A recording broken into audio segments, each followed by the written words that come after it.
وatahay hadaba maanta ayaa waxaa si guud ahaan uga furmay toddobaadka Soomaalida oo cayn ku ahaa in badanba in lagu sameeyo wadankan Canada gaar ahaan magaalada Toronto halka aan maanta ka hadlaynaa waa garoonka la yiraahdo Stadium East China oo ku yaala waqooyiga galbeed ee magaalada Toronto hadaba ciyaartooyga ciyaaraya ayaa maanta waxay kala yihiin waa kooxda halkan ku ciyaaraysa maanta oo dhawaan arki doontaan qayb ka mid ah iyo barnaamijyada iyo sida loo soo qaban qaabiyay guud ahaan hooyooyinka caruurta waayeelka iyo maamulka ayaan inaba u kala harin haddaba waxaad maqlaysaan guuca korkiina ka dhacay ayaa wuxuu mideeyay laba maalmood oo isku mid noqday isla markaa waa maalintii ay xornimada qaadatay wadankan Canada ee ku noolnahay iyo xornimadii guud ee 1 Julaayo oo ku beegantay isla maalinta waa sanad guuradii 50aad ee Soomaalidu markay ka qaadatay xornimada waddamadii shisheeye ee markaa gacan ku hayay haddaba toddobaadka Soomaalida ayaa wuxuu yahay isagoo mid aad iyo aad ugu qiimo badan muhiimadda ama Soomaalida dhammaan guud ahaan meel kasta ay joogaan in ka badan dhowr iyo 10 kooxood ayaa isugu yimid magaalada Toronto badankoodu waxay ka yimaadeen waddamada Yurub sida Ingiriiska iyo waddamada Norway oo Ingiriiska aad looga yimid waddamada Mareykanka oo waddanka Mareykanka ee jaarkayna ah ayaa isagana waxaa laga yimid gobollo ka mid ah sida Minnesota iyo Ohio oo aan marnaba ka harin ciyaaraha haddaba dhawaan ayaad waxaad maqli doontaan waraysiyo aan la yeelan doono oo gaar ah maamulada Soomaalida toddobaadkooda soo qaban qaabiyay haddaad dhinacayga dambe eegtid ayaa waxaa ka muuqda dhinaciina dambe ee qaar ka mid ah qaban qaabiyayaasha ama in muddo badanba ku hawlanaa haddaan dhinaca ka bilaabo waa Saadiq Faarax Ducaale waa haddaad ku xijiyo waa Korneyl Maxamed Faarax oo taqaanaan beyti oo marnaba ka harin Soomaalinimada iyo qaban qaabadeeda Maxamed Ganey iyo Baasha Cali Baashi oo isagu markaa ahba afhayeenka toddobaadka Soomaalida ururka la yiraahdo Today Cabduuba dhinaciisa taagan dhaw sawaqa dhacaya dhinacyadiina iyo waxaad maqlaysaanba in gooshii markaa la isku hayo haddaba dhawaan aad maqli doontaan waraysiyada aan la yeelan doono bal haddaba intaanaan waraysiyada u gudbin guud ahaan iyo gaar ahaan intaba mar kale Maxamed Daahir oo isagu markaa kaamirada inoo haya ayaa isaguna muuqaallo uu soo qaaday waxaa ka mid ah caruur iyo waayeel iyo dhalinyaro Soomaaliyeed oo markaa qulqulaya oo qaarkood aad aragtaan inay baallahayga aad u socdaan saacadda ee magaalada Toronto waxay tilmaamaysaa waqtigu waa 10kii oo dhiman 10 daqiiqo oo habeenimo waa maalin aad u qurux badan leyrka akayna ka shidan iyo sawaqa dhicayaba waa mid lagu mideeyay Soomaalida haddaba toddobaadka Soomaalida ayaa wuxuu yahay isagu mid aan marnaba loo kala harin haba yaraatee waxaad arkaysaan waa dhawaqa dhacaya waxaa korkiina maraya waa diyaarado markaa loogu dabaaldegayo xornimadii guud ee waddankan Canada haddaba Soomaalidnimadu kamayna harin intaba sideedaba haddaba anagoo markaa u soconna aan mar kale aanu waraysan doono ayaa waxaanu markan isaguna garabkeena taagan gudoomiyaha isaguna markaa ah toddobaadka kubadda cagta ee Soomaalida waa Cabdi Aadan oo garabkiisa bidix uu taagan yahay Baasha Cali Baashi haddaba markan bal adu gudbo Cabdi Aadan oo aan weydiiyo su'aal ama laba haddaba Cabdi Aadan oo maadaama aad adigu markaa hore ciyaartooy ahayd bal wax yar nooga sheeg toddobaadka Soomaalida sida u qaybqaabiseen iyo inta ka soo qayb gashay iyo waxa aad damacsantihiin Assalaamu calaykum waraxmatullaahi wabarakaatu alxamdulillah maanta ciyaarihii sidaas wanaagsan ayay noogu bilowdeen u wada jeedaan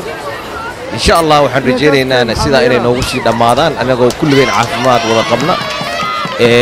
tournamentigiina maanta noo bilowday waxaana ka soo qayb galay 15 kooxood oo isugu jira Canada iyo Mareykan iyo Yurub oo 15 kaas kooxoodna maanta inay ciyaarihii noo bilowdeen saddex kooxna inay ciyaarihii maanta ay bilaabeen ciyaarta hadda aan fiirsanaynana waa ciyaartii ugu dambeysay ay isaga hor imaadeen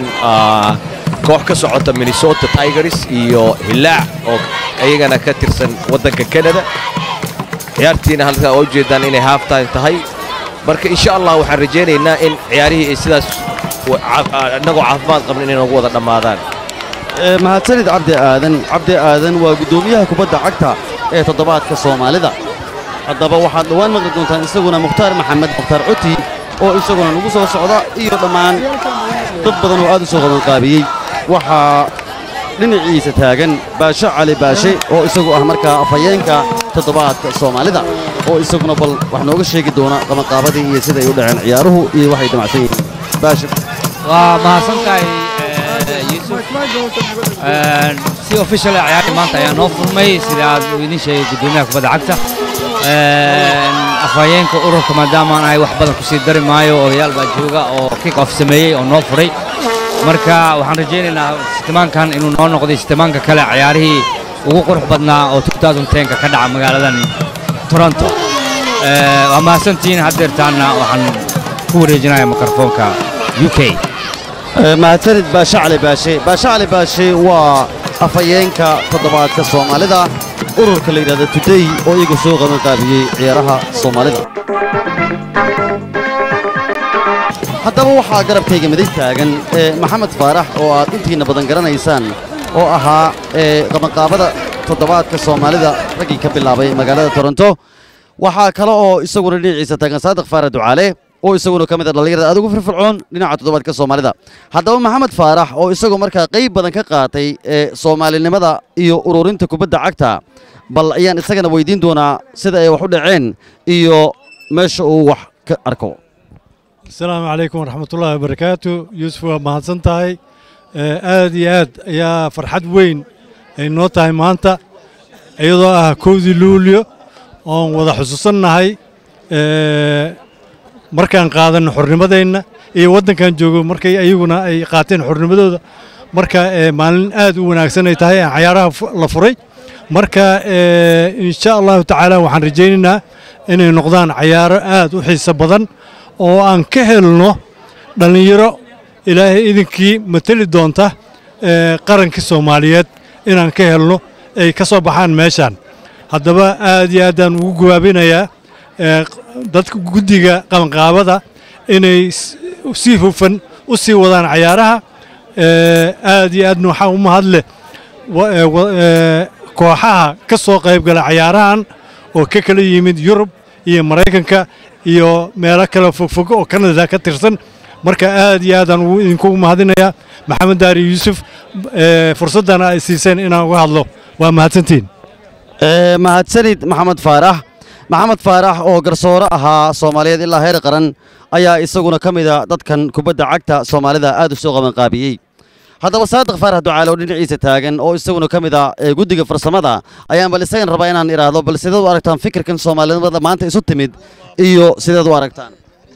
assalaamu calaykum dhammaan waxaan salaamaa ummadda Soomaaliyeed meel walba ay joogto maanta waa maalin farxad leh taasoo ah 1 July iyo maalinta Canada labadaba waxaan qurxan la sameeyayna dad un baa ka shaqeeyay ayagana waa ku mahadsan yihiin marka intii aan joogno magaaladan waxyaalo badan ayaan ka aragnay kubaddan iyo ilmo badan oo maaragtay gali lahay maaragtay waxyaalo aan loo baahnayn ayaan maanta ku haynaa meeshan dhammaan ummadda Soomaaliyeed meel walba ay joogtana waxaan dhihi lahayn maaragtay in meel walba ay joogaan saan oo kale ay ka sameeyaan assalaamu calaykum wa calaykum assalaam caruurta ciyaaraysa dhinacyadeenna taagan iyo dhammaan dadweynaha Soomaaliyeed ee maanta isugu yimid garoonkan oo kumanaan kor u dhaafay ayaa waxay u tahay farxad weyn oo kulmisay maalintii Canada iyo maalintii Soomaalida xornimadeeda haddaba dhawaan waxaad maqli doontaan waraysiyo kale oo aanu idiin soo gudbin doono qaybo ka mid ah barnaamijyadeena caawa halka aad naga daawanaysaan waa TV-ga caalamiga ah ee Universal TV iyo muuqaalka Soomaalida ee magaalada Toronto maxamed daahir waxaan ku leeyahay adiga leewaye haddaba anagu ku dhex jirnaa toddobaadka Soomaalida ayaa markana waxaan u leexanaynaa bal dhinaca caruurta intaanan u gudbin dhinaca dadka waaweyn haddaba caruurta meeshaas ku timid ayaa waxaa ka mid ah magaca jamaal maxamuud oo ka mid ah caruurta meesha timid ayaa raba bal laba eray inuu yiraahdo dadweynaha dhammaan naga daawanaya TV-ga iyo caalamiga ah ee Universal maxaad oran lahayd game oo heesa ciyaare hooda aslaama abkooga aslaama bootida aslaama aniga maxalada maalin kasta inta imaana ilaa gameka oo laga araayo iyo maxalada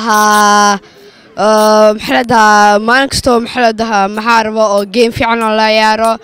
المذو الصوي ماذا أو محلدها أو والدة أو لقوا ماذا يو بنوني على يارو maadaama iskuulka xiran yahay waqti badanna waa haystaan ciyaaraha 12 cisho ayay soconayaan maxaad carruurta kale ku oran lahayd بنوني عيار banooniga hala ciyaaro maxaad kalood caawa Soomaalida adduunka dhan ka daawanaysa aad ku oran lahayd وكو سلامة Soomaalidana wuu salaamay waa wiil yar oo daayar macnaha